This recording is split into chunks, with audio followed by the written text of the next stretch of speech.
เป็นว่าทำบุญเท่าไรกยาเป็นว่าทำบุญกับบุคคลมีศีลบุคคลบ่มีศีลครับสัตว์เดรัจฉานครับพระอรหันต์กับพระพุทธเจ้าเป็นว่าเพิ่นก็ยังว่าบ่ทอกับทำกับคณะสงฆ์เทื่อเดียว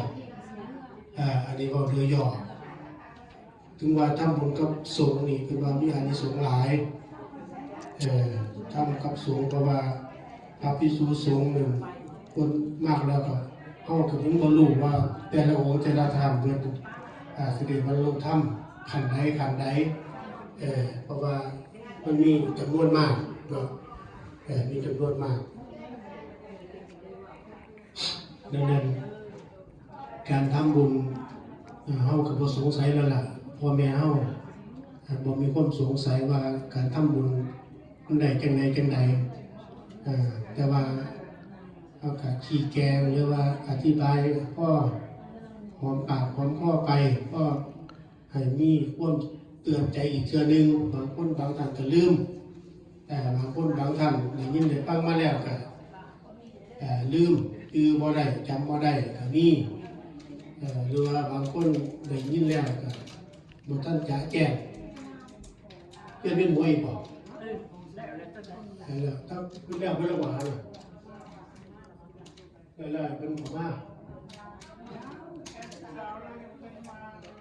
ฮะโอ้มาทางลูกหลานจะมีไงมาน้ำกดโอ้เป็นยังโอ้เป็นยังว่าเป็นยังว่าเป็นยังพอเป็นอย่างเนาะถาตลอด12 โมงว่าเป็นอย่างเอาเป็นยังถาไปเรื่อย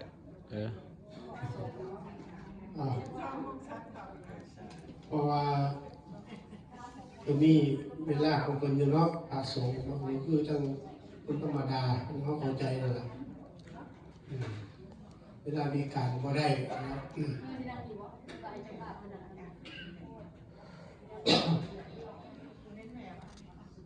เพราะว่าที่ทำบุญแต่ละเทื่อนี่โอ้มันบ่เป็นง่ายปานใดเด้เนาะคิดลืมหน้าลงหลังแต่ผู้เฒ่าผู้มีอายุหลายแล้วเฮ็ดจังใดจังซั่นจังซี่คิดอยู่หั่นล่ะย่านมันผิดพลาดย่านมันบ่ตัวบ่ถึงย่านมันบ่มีความพร้อมสิ่งเหล่านี้เพราะว่าสติปัญญามันเสื่อมแล้วเด้เขาใส่งานมาหลายปีหลายภพหลายปีแล้วคันมีความเสื่อมสลายไปคือจังรถจังเครื่องใส่เฮานั่นล่ะใส่ไปโดนไปแล้วก็สำรุดไปได้สอบได้แซมแต่ว่าประตูภายนอกเฮามันมีอะไรเนาะมันมีอะไรเปลี่ยนได้คนอะไรมันบ่มีคือประตูภายนอกเนาะมีแค่เป็นของปลอมหัวใจเทียมก็มีเป็นของปลอมเป็นของได้ส่วนข้าว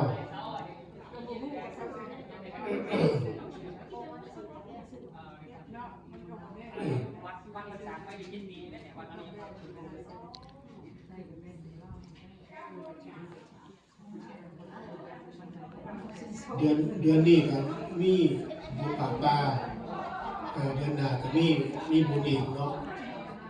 เดือนนี้ก็เอาไว้ในวันที่18นี่17 18เดือนหน้าเขาก็เดือนที่แล้วกับบุญธาตุหลวงบุญธาตุหลวงเดือนที่แล้วเดือนที่ผ่านมาก็ผ่านมาแล้วเนาะคนก็มาแด่เพราะว่าหลายวัดเนาะเข้าไปหลายทีคนก็แยกกันไปแบ่งกันไปถ้าโอกาสเขาก็ตามกำลังของเขานี่แหละผู้ที่เคยมากก็มาทำบุญทำทานมาสร้างคุณงามความดีคือเขาอันนั้นผู้ใดมาท่านได้ต้น ป่าปลาเด้อต้นเงินต้นป่าปลาต้นกระบึกก็ได้บูชาเอาแล้วก็ผ่าไตสุดหนึ่ง$10เนาะต้นเงินต้นหนึ่ง$10เอาอยากได้เป็นเจ้าของเรียนเชิญมาบูชาเอามีจำนวนเดียวนี้อยู่4 ต้นเนาะมี4 ต้นอยากเป็นเจ้าภาพมาบูชาเอาเอาบ่ได้เฮ็ดมาตาบ้านก็มาบูชาเอาอยู่นี่โลดไตหนึ่งครับต้นเงินต้นหนึ่งเอาสิบูชาได้เนาะป้อนลงในบ้านในตู้น่ะรถปัจจัยป้อนเราผ่าไตหนึ่งกับเงินต้นหนึ่ง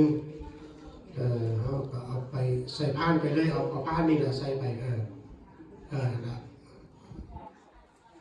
ต้นหนึ่งแล้วก็ไตหนึ่งแล้วก็ที่ได้เป็นน้องเจ้าของเดี๋ยวอุทิศส่วนบุญเนาะชุดหนึ่งผ้านหนึ่งถ้าว่าครับถูกต้องแล้วเอาต้นไหนก็ได้เลือกเอาเลยต้นงามๆที่ถูกใจนั่นแหละ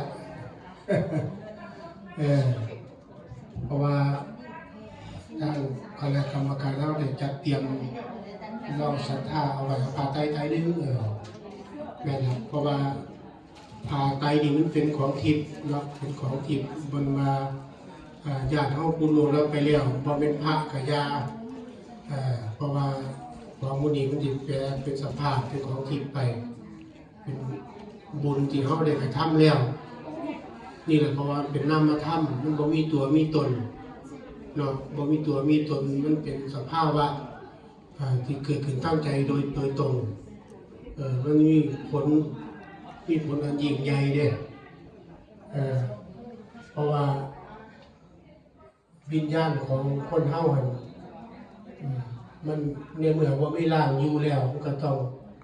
เวียนว่ายไปหาสัตว์หาพบเกิดดังคำที่ว่าร่างกายมีที่สิ้นสุดหรือว่าที่เชิงตะกอนหรือหลุมฝังศพแต่วิญญาณไม่ได้หยุดเมื่อเราตายหรือว่าการแก้ไขนั้นไม่มีวิญญาณนั้นในเมื่อร่างกายมันมีสิ้นสุดอย่างหลายกัน100 ปีหรือ70 80 ปี90 ปีมีที่สิ้นสุดที่เชิงตะกอนหรือหลุมฝังศพแต่วิญญาณไม่ได้หยุดเมื่อเราตายวิญญาณมีที่ต้องไป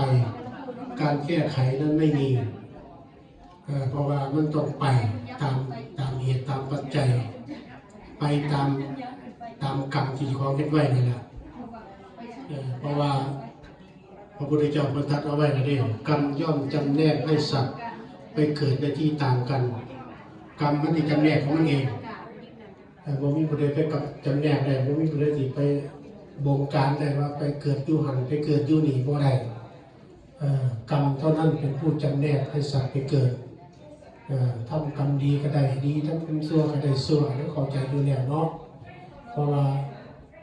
ความดีความชั่วก็เกิดจากการกระทำเกิดจากการเราเฮ็ดเข้ากระทำยังมีชีวิตอยู่นี่แหละคืออย่างเราเกิดมาซุมื้อนี่มันก็เกิดมาจากเขาได้สร้างสมกระชากปานก่อนแต่ว่าเขาระลึกสัตว์บ่ได้เป็นอย่างกันว่าจังสั่นเอาพระพุทธเจ้าพูดตรัสเอาไว้ว่าธรรมทั้งหลายเกิดแก่เหตุพระตถาคตเจ้าคงชี้เหตุให้ทำนั่งว่าเหตุก็คือการกระทำมีเหตุมีปัจจัยมันเกิดมาจากเหตุเขาเกิดมาเนี่ยท่านบ่มีเหตุเขาก็เกิดบ่ได้เหตุเข้ามาการกระทำในทำไว้กษัตริย์ต่างก่อนมันมีพระราชิสงฆ์คือในเกิดมาเป็นมนุษย์มีเหตุแล้วอันนี้ปัจจัยก็คงเกิดมามีเหตุมีปัจจัยของทุกสิ่งทุกอย่างธรรมชาติที่กันมันมีเหตุแล้วมีปัจจัยตามมาดังนั้นคำสอนเป็นคำสอนในทางศาสนาเขาปฏิสอนโดยบ่มีเหตุมีผลเนี่ยมีเหตุมีผลผู้ใดได้ศึกษาได้เข้าใจก็จะเข้าใจว่าหลักธรรมที่เพิ่นบัญญัติไว้บ่ว่าเรื่องธรรมเรื่องวินัยเรื่องต่างๆเนาะมันเกิดแล้วเพิ่นจึงได้บัญญัติได้บอกการลึกเอาไว้ ให้สาวกรุ่นหลังได้ปฏิบัติมาจนถึงอุบาสกอุบาสิกาของซุมื้อคันบ่แม่นดีอีหลีบ่มีคุณภาพอีหลีมันบ่ฮอดเฮาซุมื้อนี่2,000 กว่าปีเนาะก็ยังคือเก่าอยู่ยิ่งชาวโลกเขายอมรับว่าศาสนาพุทธเฮานี่มีความสำคัญแบบใดเนาะดังนั้นก็ขออุปโมทนาขอบคุณน้ำพ่อน้ำแม่เฮาที่บ่ได้ปล่อยปละละเลยกับหน้าที่เราชาวพุทธได้ประพฤติปฏิบัติได้เฮ็ดมาตลอดนี่พระเจ้าประสงค์เป็นเนื้อหน้าบุญพระสงฆ์เจ้าผู้ที่บวชมาแล้วในพระพุทธศาสนาเรียกว่าเป็นเนื้อหน้าบุญเขาได้กราบได้ไหว้ได้บูชาได้เฮ็ดน้ำทับตาเงินคือว่าเขา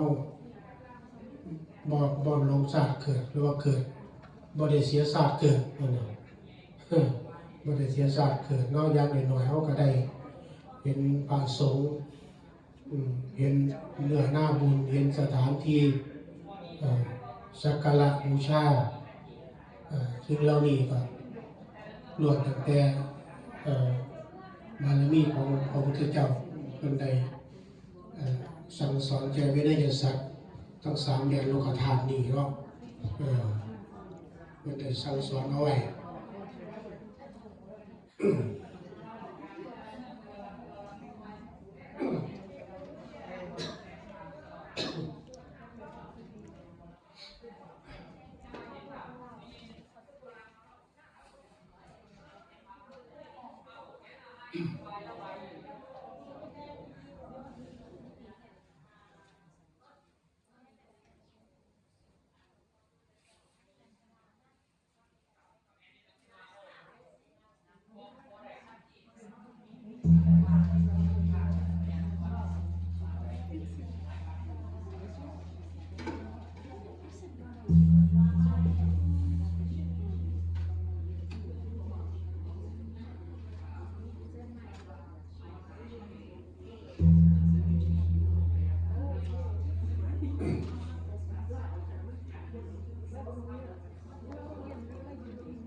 ช่วงนี้ก็เตรียมความพร้อมรออีกอึดใจเดียว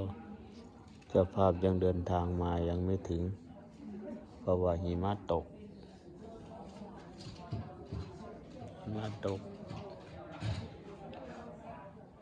การเดินทางก็ช้านิดนึง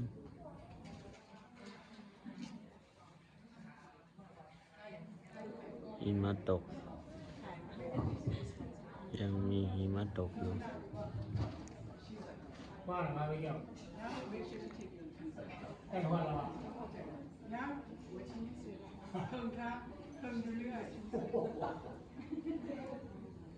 ขึ้นทางว่าเป็นหยัง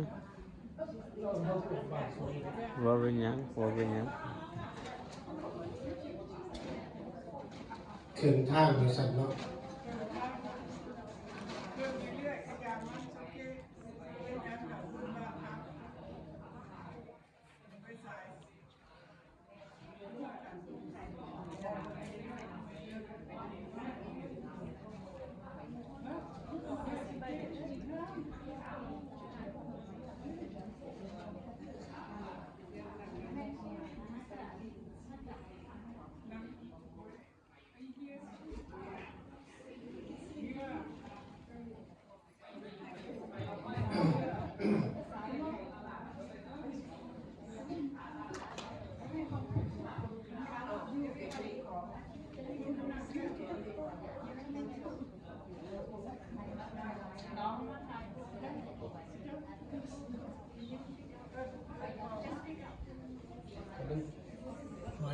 สังขารวันแล้ว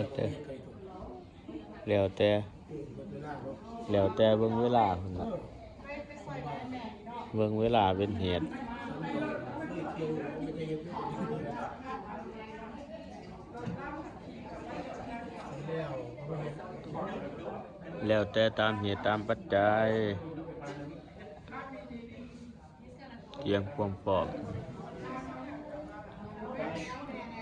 เราที่สวดแค่ที่รู้ว่าวัดนู้น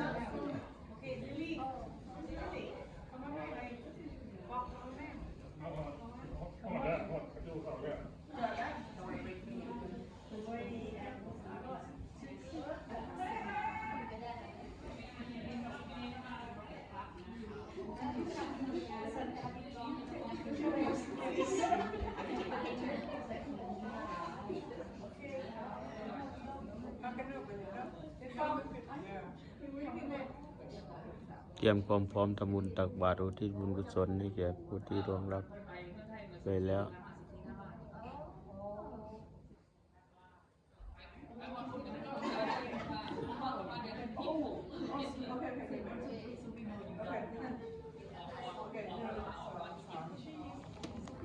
สาธุ